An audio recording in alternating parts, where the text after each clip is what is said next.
महाराष्ट्रातल्या विजयानंतर आम्ही जल्लोष करत बसलो नाही, आम्ही कामाला लागलो. काँग्रेस पराभवाचं आत्मचिंतन करण्याऐवजी कारण शोधत बसते. पंतप्रधान मोदींचा काँग्रेसला टोला.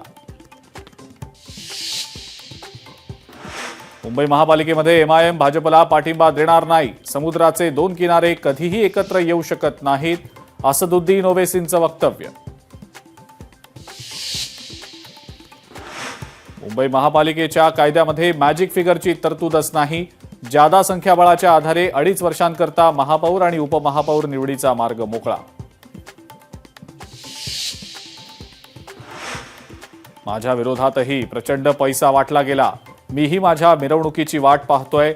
भास्कर जाधवांचं हात जोडून कार्यकर्त्यांना भावनिक आवाहन. संपूर्ण मुंब्रा हिरवा करायचा आहे. 5 वर्षांनी इथला प्रत्येक विजयी उमेदवार हा एमआयएमचा असेल.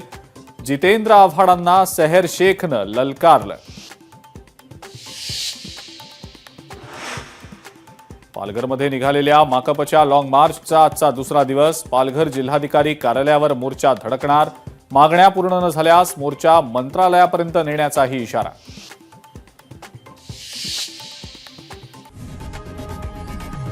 लोकशाही मराठी ऐका, पहा, जागरूक रहा.